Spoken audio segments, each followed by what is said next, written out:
Hey guys, welcome back to Create Arcane Engineering. What are we going to do today? Well, I thought should actually be a relatively short video.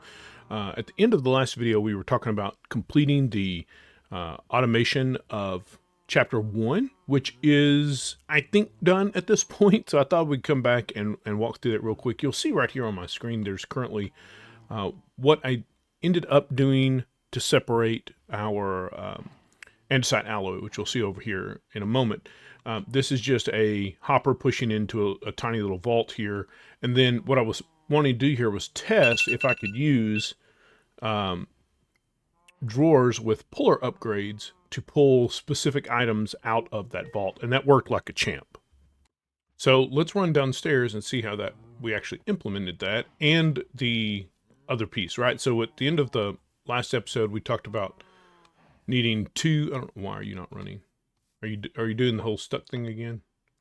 You are. I don't know what it is about this particular contraption, but he will run fine for a while, and then he'll just pull up here and stop, and then even bumping him doesn't cause him to start moving again. So we did find some arcane bone meal, and I think we actually got some, like 8 pieces of arcane farmland. I think it's arcane farmland as a quest reward or out of a box or something. Anyway, that is now underneath our mage bloom. The mage bloom grows much more slowly than the source berries, so they are there. So let's talk about how we finished up this automation for chapter 1. So the goal was the kinetic mechanisms, which we will see the drawer is now completely full. I may put a single upgrade in here. Surely 2,000 is going to be enough on hand at any given time, so maybe not. Anyway, so we had set up our andesite production to here. We had done that last episode, and we had our tree farm running. And so between episodes, I did come in and space these out, and then decided it was really not necessary. So I then took my spacing out. So this, I believe, is exactly the way we saw it last time, except that there are some. I don't think I had these trap doors in at this end. That just prevents it from planting anything down here. Which is actually too far back for the harvest heads to harvest without putting a bunch of saws on the back of the contraption, which I just didn't want to do. We're not losing that much farmland back there. So this is new and this is new. So let's talk about these things. I did pull out my hoppers. I just didn't want several extra stacks, 5 extra stacks of materials sitting in the hoppers.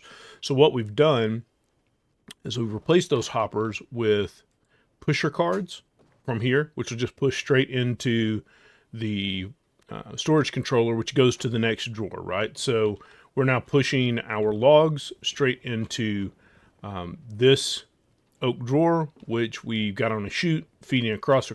We talked about having these 3 saws that takes and those all the way from logs to planks, which then get pushed into a controller. Now, I wish I had moved this maybe into this area, but I didn't. And what that has caused is that this cannot reach all the way to where we need our planks down here. So what we had to do was set up I believe this is, no, that's not the intermediate. This is the intermediate for that. So what we've got here is a drawer. So these are actually pushing, this is actually pushing into this drawer, which of course then just has a pusher upgrade in it, pushing straight to the east, pushing to another drawer controller to come down here. Yeah, kind of janky, but fully functional, and doesn't require running a bunch of belts. We talked about the lag induction from belts in the last episode, so really no reason to retread that particular ground. And then of course we've got andesite coming from here to here, and you'll see that on these basins, even the one down, where's the other basin? Where's my other basin? Other basin is right here. You'll see that on one side, I have a pusher card, but on the other side, I still have to have a hopper. I could not do anything. And if there's something out there and one of you knows how that I can do that, please let me know. But I could not find a way, and I think it's because the pusher card recognizes that there's something already in that inventory that doesn't match its contents. So it will not push. If you put one on either side, and it doesn't matter, I tried all 4 sides, one will get to push in and the other one will not push in. So one of these has a hopper. So this one will push, doesn't have any problems pushing, but the berries are having to be hoppered in because they will not push in no matter how I tried to set that up, which is, it's okay. It's just an extra hopper. It just means there are 5 stacks sitting in here. And the same is true, where are we? The same is true right here behind us, right? So we've got the mineral chunk, crystallized, whatever things coming in here. Again, just from a drawer controller setting underneath those with the pusher upgrade in it. Bloop, those are just pushing down and coming straight over here.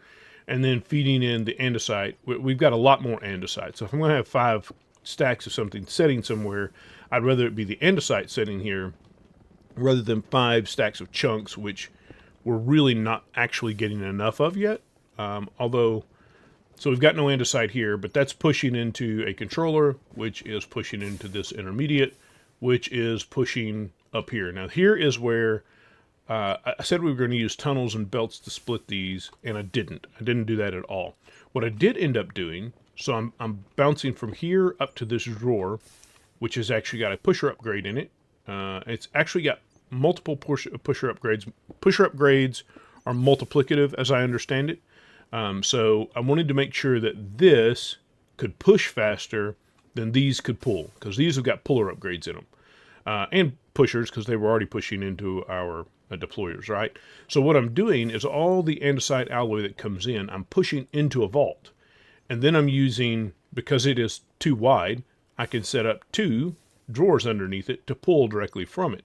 So as long as I can push more andesite alloy in here than these 2 can pull out, they will split the inventory that is up here.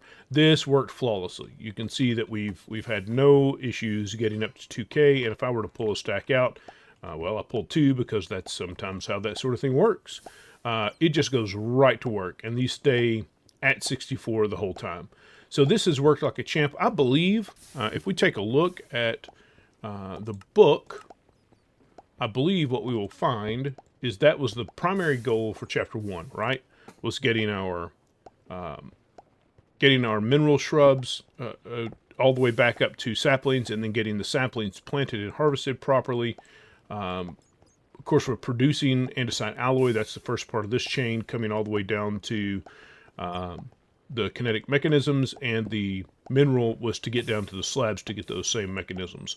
So the rest of this is really automation alternatives. The only other real automation that needed to be done for Chapter 1 was actually the one we did first, right? So it expects you to do this one and then turn around and do the rubber. I did those backwards and upside down. Now, we do have the sealed mechanisms down here. I don't know just how many sealed mechanisms we're going to need. Sealed mechanisms. Let's see what all they're used for. Uses. The sealed machines. So that's the only thing here. And then what all do we use sealed machines for? We're going to need some. There's no doubt about it. Yeah, well, actually, we could start with some power here pretty quickly if we did that. We can set them up real quick. I mean, it's really, really not a big deal.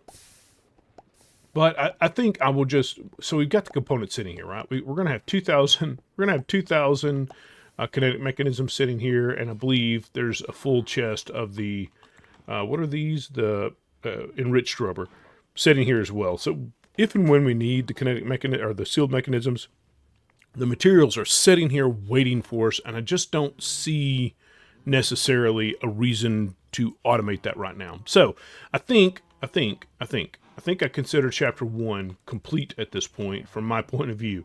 And that's really all I wanted to take a look at in this particular video.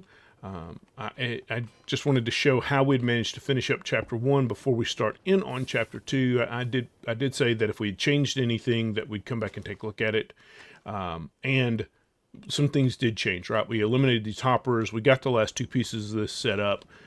It's a little tight in here, but I knew it was going to be a little tight. And I think I mentioned that in the last video too, that it's going to be tight in here until such a time as, well, probably always it's going to be tight in here. Just because I kind of like to have this, I mean, technically you can come to right here, and everything from here to here, as far back as you go, is the first chapter. And I think that's pretty cool. I'm actually going to create some space. Might have to come in and eliminate part of this pond. I want to create some space or do something different so that chapter 2, the automations for chapter 2 are distinctly different from where the automations for chapter 1 are. Well, guys, I appreciate you hanging out with me today. Oh, hello, Mr. Like, comment, and subscribe. My favorite villager right there. And look at him. Isn't he the sharp one? Of course he is. I appreciate you hanging out with me today, and I will see you in the next one.